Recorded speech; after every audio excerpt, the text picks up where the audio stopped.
अस्सलामु अलैकुम रहमतुल्लाहि व बरकातुहू माय डियर स्टूडेंट्स। उम्मीद रखती हूँ कि आप लोग बिल्कुल ठीक होंगे और हमेशा तंदुरुस्त रहें। मेरी दुआएं हैं आप लोगों के साथ। इसमें से हमारी आज की मंडे की असाइनमेंट है, तो हम लोग बिस्मिल्लाह पढ़ के स्टार्ट करेंगे। बिस्मिल्लाहिर्रहमानिर्रहीम। सबसे पहले असाइनमेंट की आप लोगों को शेड्यूल बता दूँ थोड़ा सा कि आप लोगों ने इसको कैसे फिल करना है। इसमें सबसे पहले आपने अपनी क्लास लिखनी है कि 6 है, 7 है या 8 है। ये असाइनमेंट 6, 7, 8 क्लास की हैं, ठीक है, जिसमें गर्ल्स और बॉयज़ दोनों शामिल हैं। उसके बाद अपना नेम लिखना है और आप लोगों ने हाफ नेम नहीं लिखना, पूरा नेम लिखना है। उसके बाद सबसे पहले हमारा आ जाता है पीरियड नूरानी कायदे का। नूरानी कायदे में मैंने आप लोगों को ये सारे मखारिज करवाए हुए हैं।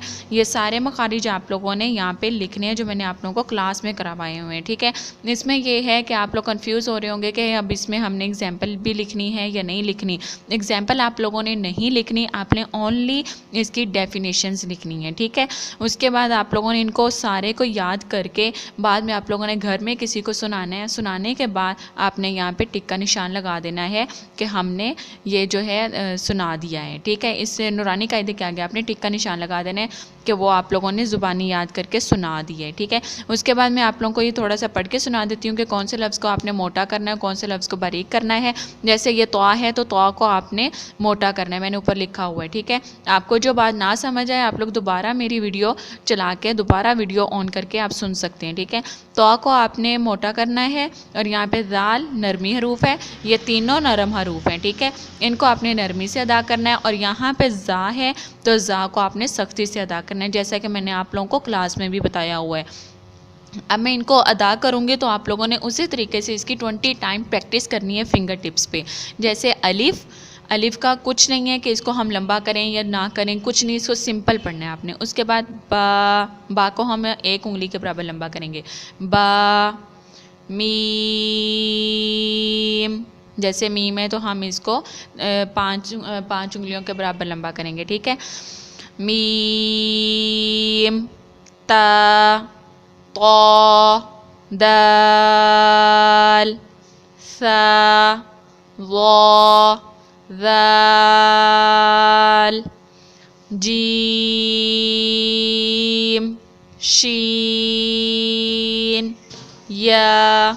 इसी तरीके से आप लोगों ने इनकी फिंगर टिप्स पे करना है। जैसे आगे ज़ा, सीन, स्वाद, ठीक है।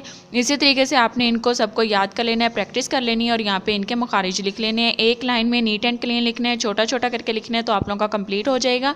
उसके बाद आप लोगों का है सेकंड नंबर पे अम्मा पारा। इसको आपने जल्दी से कंप्लीट करना है। क्या कहते हैं, सूरतुन नास, सूरतुल फलक, ठीक है। इसको आपने मुकम्मल हिफ्ज़ करनी है। उसके बाद आपने इनको हिफ्ज़ करने के बाद नमाज में पढ़ना है। पांचों नमाज़ों में ये दोनों सूरतें आप लोगों ने ज़ुबानी याद करके पढ़ने के बाद यहाँ पे जहाँ पे अमल लिखा हुआ है यहाँ वहाँ पे आपने टिक का निशान लगा देना है। और जब ज़ुबानी याद हो गई, ज़ुबानी याद होने के बाद आपने घर में किसी को सुनाना है और घर में सुनाने के बाद आपने यहाँ पे टिक का निशान लगा देना है कि हमें ये ज़ुबानी याद हो गई है और हमने सुना भी दी है। सुनाने के बाद टिक का निशान लगाना है, पहले नहीं लगाना। इसी तरह आपने अमल के आगे टिक का निशान लगाना है कि आपने जब पांचों नमाज़ों में पढ़ लिया उसके बाद आपने टिक का निशान लगाना है, ठीक है। उम्मीद रखती हूँ कि आप लोगों को समझ आ गई होगी। आगे राइटिंग का है आपका, तो राइटिंग का आपने सबसे पहले क्लास लिखनी है, नेम लिखना है और उसके नीचे ये आप लोगों ने डेली असाइनमेंट कंप्लीट करनी है, ठीक है। ये मैंने आप लोगों को क्लास में करवाए हुए हैं कि इसको हमने कैसे करना है, तो ये आप लोगों ने इसी तरीके से इसको लिखना है, ठीक है। उम्मीद रखती हूँ कि अब आप लोगों को समझ आ गई होगी इंशाल्लाह। चलें, अब आपने इनको अच्छे से कंप्लीट कर देना है, ठीक है। नीट एंड क्लीन आप लोगों की होनी चाहिए क्योंकि आप लोगों के राइटिंग के भी नंबर होंगे, तो राइटिंग आप लोगों की अच्छी होनी चाहिए। जज़ाकल्लाहु खैरन कसीरा फ़िद दुनिया वल आखिरा व अहसनुल जज़ा। अस्सलामु अलैकुम व रहमतुल्लाहि व बरकातुहू।